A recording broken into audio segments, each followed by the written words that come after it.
UCC एक केवल शगुफा है। इसका कोई लेना देना नहीं है, ना ये सरकार की मंशा है कि इसको लागू किया जाएगा, ना ही उनकी भावना है। उनका काम केवल एक है कि देश को केंद्र सरकार के यूनिफॉर्म सिविल कोड के खिलाफ उठने लगी आवाज। केंद्र सरकार यूनिफॉर्म सिविल कोड लाने की तैयारी में जुटी।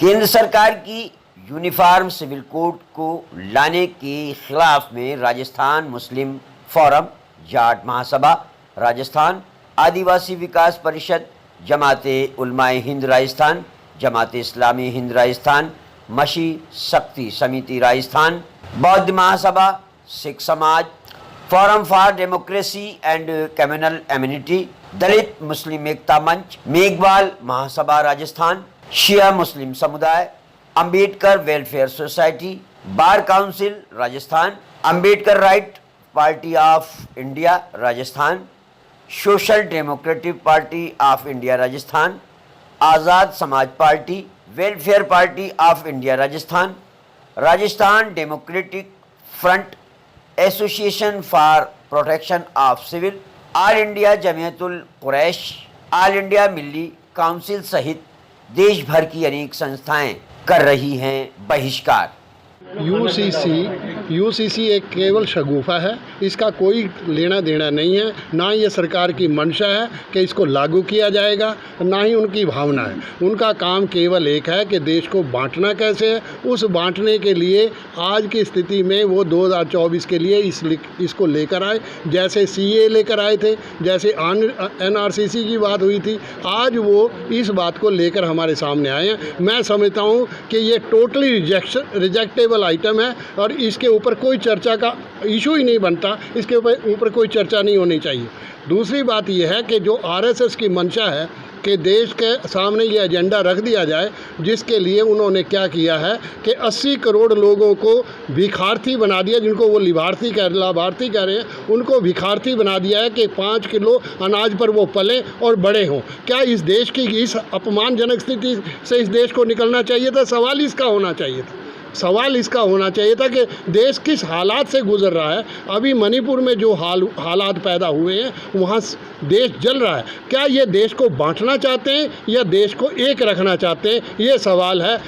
ऑल इंडिया पीस मिशन इसके लिए कमिटेड है कि पूरे देश में इस बात को लेकर जाएगा कि ये यूसीसी वाला जो फंडा इन्होंने क्रिएट किया, ये टोटल वेग है। इसका कोई अर्थ नहीं और इस पर कोई चर्चा होना ही नहीं चाहिए। इसको रिजेक्ट कर देना चाहिए इन टोटल। ऑर्डिनेंस से लेके आए, ये अच्छी बात नहीं है, ठीक नहीं है। इस देश के लिए बहुत नुकसान की बात है और आज की तारीख में इस देश की जनता इनकी बातें समझ चुकी है। इन्होंने बहुत से गलत बिल पहले भी ले गए।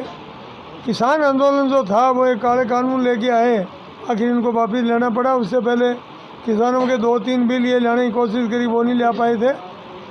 लेकिन आज जो लेके आए ये अच्छी बात नहीं है। ये एनआरसी वगैरह और पहले भी बहुत इन्होंने सब कुछ किया, आज वो ठंडे बस्ते में चले गए। ये सिर्फ चुनाव का एजेंडा है और ये चाहते हैं कि 24 के चुनाव में हिंदू और मुसलमान हो और हमारे को वोट मिल जाए। इसके अलावा इनके पास कोई चारा नहीं। पूरा देश इनकी बात सुननी बंद कर दी। इनके मीडिया हैं वही उनको आगे लेके जाना चाहते हैं। बाकी आज देश की जनता इनकी बात नहीं सुन रही है। जैसे चुनाव आते जा रहे हैं, सब जगह ये सीधे होते जा रहे हैं। इनके पास कुछ नहीं बचा है। ये लोटस फर्स्ट और लोटस सेकंड ये कर रहे हैं। महाराष्ट्र के अंदर पहले इन्होंने शिवसेना को तोड़ा, अब इन्होंने ये एनसीपी को तोड़ा। इस तरीके के मामले चल रहे हैं, तो ये चलने वाले नहीं है। ये जो कह रहे हैं वो गलत है, जो ला रहे हैं वो गलत है। पूरा देश इनके खिलाफ इस बातों के, और ये नहीं हो सकता। उसको इशू बना करके पेश किया जा रहा है। इस मुल्क के अंदर डायरेक्टिव प्रिंसिपल्स के अंदर बहुत सारी बातें कही गई हैं।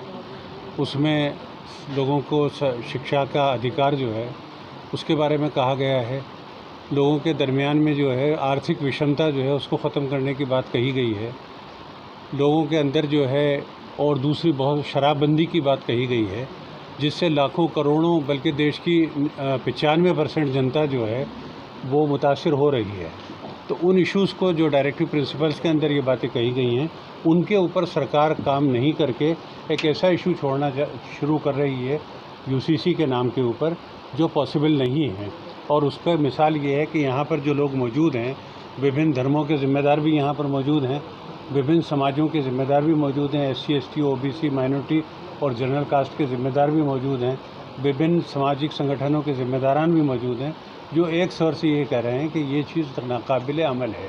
लिहाजा जो चीज़ नाकाबिल अमल है उसको ज़बरदस्ती लोगों के ऊपर थोपना ये किसी भी लिहाज से देश हित में नहीं है। सरकार अपने इस कदम को वापस ले और दूसरी चीज़ों की तरफ तवज्जो दे। मुल्क के जो असल मसाइल हैं, बेरोज़गारी है, महंगाई है और भ्रष्टाचार है या दूसरी जो चीज़ें हो रही हैं उनकी तरफ तवज्जो दे ताकि लोगों का सर्वांगीण विकास हो सके। ये कॉमन सिविल कोड है, ये मुद्दा पहले भी उठा है और जो है चौहान साहब के नेतृत्व में लॉ कमीशन ने कहा था कि इसकी ज़रूरत नहीं है, ये डिज़ायरेबल भी नहीं है और ये पॉसिबल भी नहीं है, इसकी फिजिबिलिटी भी नहीं है। तो इसकी ज़रूरत नहीं है क्योंकि भारत विविधताओं का देश है और अनेकता में एकता ही हमारे देश की, हमारे संविधान की आत्मा है और वो पूरी तरह से चल भी रही है। अब ये है कि मेन मुद्दे जो हैं, महंगाई, बेरोज़गारी है और जो है इतना जो है तरह तरह की समस्याएं देश के सामने हैं, उनको डाइवर्ट करने के लिए ये मुद्दा उठाया गया है और कैसे पोलराइजेशन किया जाए हिंदू मुस्लिम भावना भड़का के। तो इसकी ज़रूरत नहीं है। हमारा देश अनेकताओं का देश है और ट्राइबल्स के जो कस्टमरी लॉ हैं वो भी इससे डिस्टर्ब होंगे। इवन SC के और दूसरे समाज के जो रिवाज हैं, जो भावनाएं हैं, आपके प्रॉपर्टी राइट्स लेडीज़ को ही ट्रांसफर होते हैं, जेंट्स हो ही नहीं सकते हैं। आप कैसे बदल सकते हैं जो ऐसी चीज़ें हैं? वहाँ तो छोटी सी बात पे ही जल जाती है पूरी स्टेट। मणिपुर आपके सामने है, तो ये चीज़ें प्रैक्टिकली पॉसिबल नहीं है। हाँ, पॉसिबल है तो वो है कि यूनिफॉर्म डिस्ट्रीब्यूशन ऑफ रिसोर्सेज, जो भी राष्ट्र के संसाधन हैं वो आप सभी लोगों में यूनिफॉर्मली आप डिस्ट्रीब्यूट करिए, यूनिफॉर्म सबको अच्छी शिक्षा देने के प्रबंध करिए। ये चीज़ें जो लागू हो सकती है सरकारों को उन पे ध्यान देना चाहिए और जो लागू